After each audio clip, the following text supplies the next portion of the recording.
وان فریقا من المؤمنین لکارهون، یوه ډله له مؤمنانو نه بدې ګڼې دا راوتل. دا داسې چل و طالبانو د غزوې بدر کیسه ده. نبی علیه السلام چې کله د مکې مکرمې نه د مشرکینو مکه وچ وطن د دوی به تجارت ته شام ته تلل. لکه مثلا دلته مکه د طالبانو، دلته مدینه ده، دلته مدینه ده، هغه شام ده. نو چې د مکې خلک به راتلل داسې به شام ته تلل. په تللو کې چې تلل د قافله تلله، هم نبي علیه السلام کمین ورته نیولی و. دې ته غزوه د عشیرې وایي. او جنګ ونه سو. اخوانه چې بیرته راتلل، نبی علیه السلام د صحابو سره مشوره وکړله او کمین ته وروتل. هغه قافله چې بیرته را روانه وه، په سوونه اوښان پکې ول او مالونه پې بار ول. مشري ابو سفیان کوله د کافرانو د قافلې ته طالبانو عیر ویلې. نو دوی چې هلته روان ول، 40 نفره ورسره ول که نه. مشهور خلک یو عمر بن العاص چې دا په اسلام کې د مصر والي تیر سوی، ډېر هوښیار سړی تیر سوی طالبانو. دغه عمر بن العاص طالبانو په مصر کې یو دغسې کانال ویستلی و، لکه نن چې د قشتیپې کانال د طالبانو. بعضې ملیان وی دا اسلام کې نشته، د قشتیپه راوباسه او دومره رنګ ورکه. ملا معلومات نه لري طالبانو ورونو چې سړی سیر وګوري. د عمر ابن العاص تاریخ طالبانو په سوونو کاله بعد مولا برادر را ژوندی که طالبانو ورونو. همدغسې یو کانال په ځکه مصر هم وچ وطن ده. لولا النیل لهلک المصر، وچ وطن ده. داسې یو غټ هغې پکې راویست. رضی الله عنه خلافت و د عمر ابن العاص په مشرۍ باندې عمر صاحب دلته هغه کړی و. اصل طالبانو دا حکومت ولی ده چې د حکومت دپاره مالی منابع را پیدا کړي، حکومت په دې درېږي. اصلي دا حکومت ته طالبانو، دا انسانان د حکومت په تعریف پوه خلک دي طالبانو ورونو. چې ابن خلدون وګورې. نو اوس خبره واوره، دوی چې له شام نه را روان و، عمر ابن العاص ابو سفیان ورسره و، 40 نفره کافران و، د زر اوښان و. نو صحابه مخ ته ورغلل. نو ابو سفیان خو ډېر هوښیار سړی و. ابو سفیان هغه ته راغی. قیصه خو ډېره اوږده ده. د بدر میدان ته چې راغی، نبی علیه السلام 2 کسان ورلېږلي ول د جاسوسۍ دپاره چې د قافلې معلومات وکړه. یو دمدم ابن العمر نومېده، یو بس ابن العمر نومېده، یو بل صحابي و. دا چې ورغلل هلته یې اوښان اوبه وچکلې، دې خواته راتې پټ دې خواته ناست ول. که چینه ته دا انسانان خو چینې ته اوبو ته راځي. ابو سفیان چې راغی ته ښځې ناستې وې، هغوی ته یې ویلې وي څوک خو به دلته راغلي نه وو. وینا وي 2 نفره ول اوښان یې اوبه کړل لاړل. ابو سفیان ورته ویلې اوښان یې چېرته درولي وی. هغه وړاندې راغی، دا پچې یې وکتلې چې داسې ماتې کړلې چې پوه سو دې اوښانو خرما خوړلې ده. او وایي دا زڼي د خرما زڼي خوړلي او دا د خرما زڼي د مدینې خرما ده. پوه سو چې کمین سته. ستې یو سړی ولیږه، روپۍ ورکړلې او تیزي باندې ولیږه مکې مکرمې ته چې زر راورسېږئ چې د کمین سره مخ یو.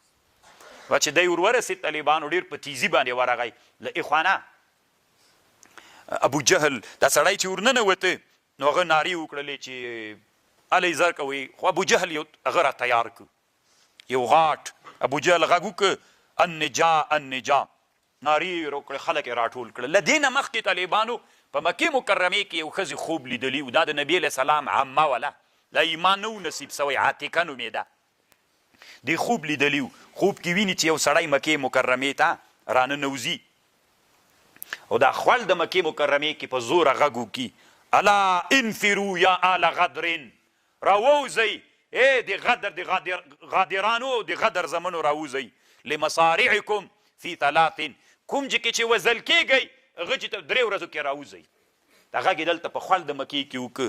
بیا دننه راننوت طالبانو، د دروازې د بیت الله سره یې غږ وکړه. بیا جبل ابي قبیس ته وخته. دا سړی خوب کې دا ویني چې الا انفروا یا آل غدر فی 3 لمصارعکم.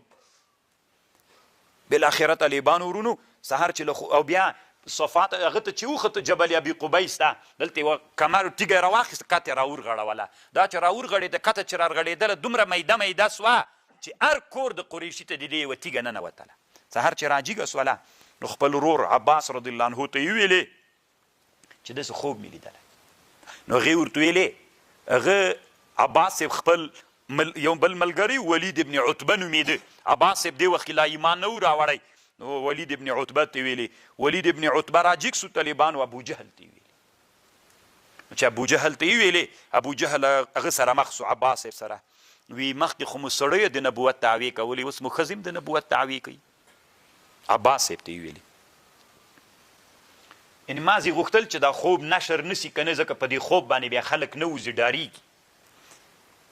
خو لنډه دا ابو جهل د زر نفرو نه یو تیار کړل سوی لښکر تیار کړ او هغه ته روان سو، د مدینې منورې طرف ته روان سو، بدر ته. بدر 1.5 سل کیلومتره له مدینې نه لرې پرته ساحه ده، مکې طرف ته ده.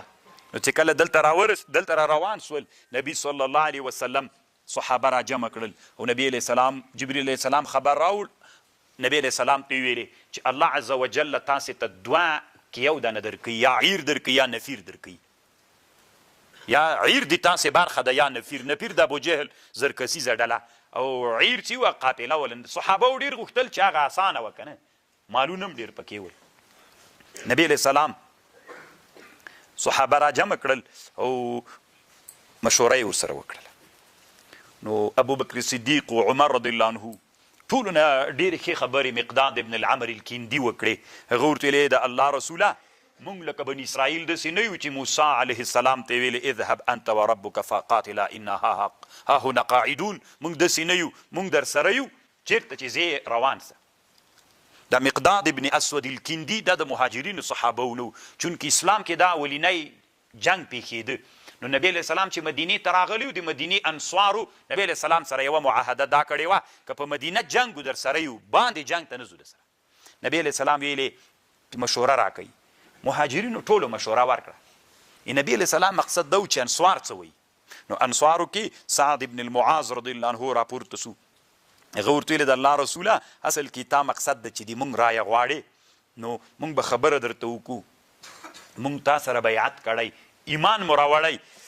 لو استعرست بنا هذا البحر فخذته لخذنا معك. که ته د دې دریاب په دې عرض باندې ورننوځې ورګډ سې پکې مونږ به د دریاب باندې د سره ننوځو. دومره عهد. بس طالبانو خبره جوړه سوله چې د جنګ دپاره د تیاري ترتیب ونیول سو. یجادلونک فی الحق، دوی مجادله کوي له تا سره په حق کې، بعدما تبین پس له دې چې دوی ته واضحه سوه، کانما یساقون الی الموت، ته بش کوی چې دوی ته راکشکاږي مرګ ته، وهم ینظرون، او دوی دې مرګ ته ګوري. بعضې صحابه و طالبانو دا خبره د نپیر خبره ښه نه پې لګېدله که نه، ځکه ویلې موږ اسباب نه دي تیار کړي، موږ دغسې راوتلي لږ یو. وَإِذْ يَعِدُكُمُ اللَّهُ، یاده که هغه وخت چې کله وعده وکړه الله د تاسې سره، احدى الطائفتین، چې انها لکم، دا یو د طائفتینو به د تاسې دپاره وي، وتودون، تاسې خوښوله ان غیر ذات الشوکتې، چې غیر ذات الشوکت والا د تاسې سي. یعنې تاسې غوښتل چې عیر د تاسې سي، نپیر ته مو ډېر زړه نه کېده. خو ویرید الله، اراده درلودله الله، ان یحقق الحق بکلماته، چې الله ثابت کی حق په خپلو کلمو، ویقطع دابر الکافرین، او الله قطع کی بخ د کافرانو. تاسې خو دا زړه و چې هغه عیر سره جنګ وکوئ، خو الله مقصد دا و چې نپیر سره تاسې جنګ وکوئ چې د کافران الله حق ثابت کی او د کافرانو بخ ووځي. لکه اوس طالبانو په دغه عصر کې امریکې نوم چا له ډاره نه سو اخیستی، خو الله عز وجل په افغانستان کې د افغانانو په لاس باندې ماته کړله. د طالبانو اصل مقصد دا و چې الله عز وجل حق ثابت کی. طالبانو ما زړه کې څه نور ګیلې هم سته. زه وایم طالبانو موږ دلته چې کامیاب سولو، باید موږ له دې نه د یو معجزې په شکل ګټه علماو اخیستلې وای له د اسلامي نظام نه. داسې یو لوی باب مو په شرقي او غربي نړۍ کې د اسلام د دین دپاره د راتللو دپاره لاره تېره جوړه کړې وای. داسې انسانان مو نظام مو داسې یو سیمبول جوړ کړی وای او داسې مو تبلیغاتي ګټه ترې راخیستې وای چې ټولې کفري نړۍ انسانانو ته یو فکر راچولی وای. ولې امریکا ماته سوله؟ مادیاتو ماته کړله که دلته یو بل شی و چې هغه ماته کړله نو دا مو په دې مو کار کړی وای چې مادیاتو که ماته کړی وای بیا دوی موږ مات کړي وای مادیاتو نه یو بل الهي نصرت موږ کامیابه کړي و امریکا یې ماته وګرځوله نو طالبان ورونو نن به د اسلام ته د دعوت یو لوی دروازه را خلاصي و انسانانو به ایمان راوړي خو طالبانو حسبنا الله ونعم الوکیل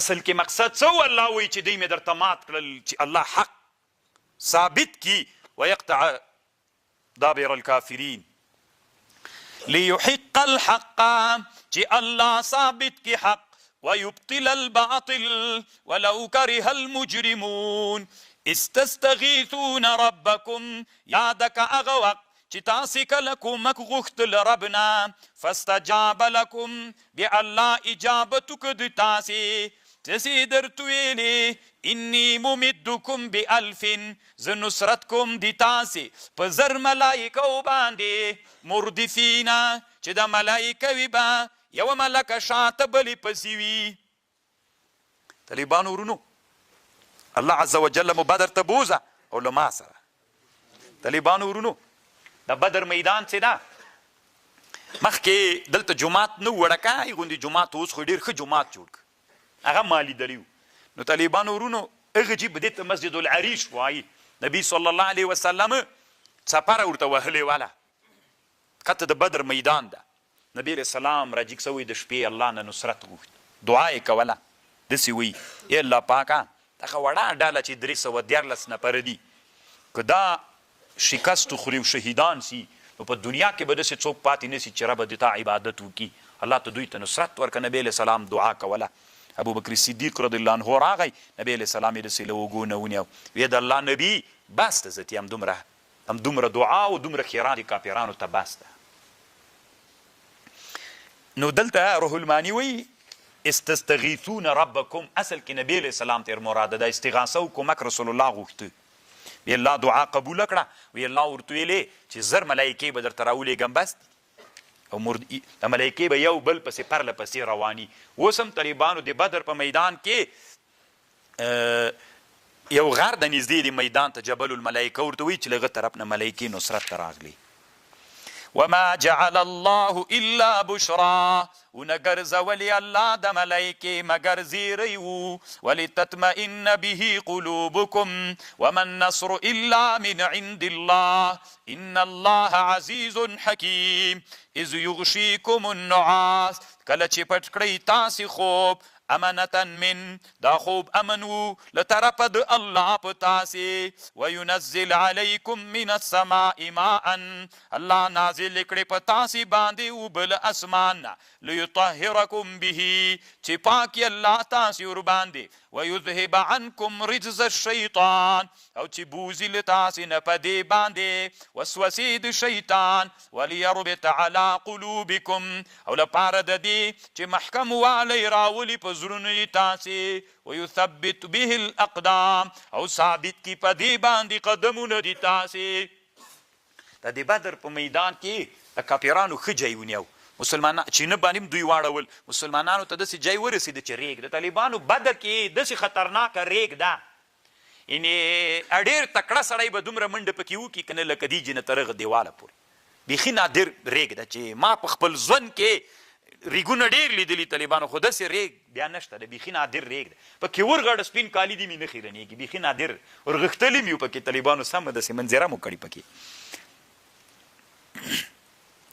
نو بلته صحابه طالبانو جنوبان هم سول اوبه هم نولې تیمم باندې یو قسم شیطان شکونه ورته اچول که په حق وی او د سون هم په هغه باندې کوئ تیمم غسلونه هم نشته د جنوبان یې منځونه کوي شیطانانو وسوسې ورته هغه الله باران وکړه دا ریګ هم کلک سو او اوبه دوی را جمع کړلې په هغې باندې او د سونه مو کړل غسلونه یې مو کړل نو الله وی وینزل علیکم من السماء ماء اذ یوحي ربک یاده که هغه وخت چې چې کله وحی وکړه رب دې ته الی الملائکة ملائکو ته انی معکم زل تاسې سره یم فثبتوا الذین آمنوا ثابت کیا کسان چې ایمان راوړی سألقي فی قلوب الذین کفروا الرعب زر دوا بچم په زړونو د کسانو کې چې کافر دي رعب فضربوا وهی کافران فوق العناق پاس له غاړو وضربوا منهم كل بنان وهی له دوی نه هر یو بند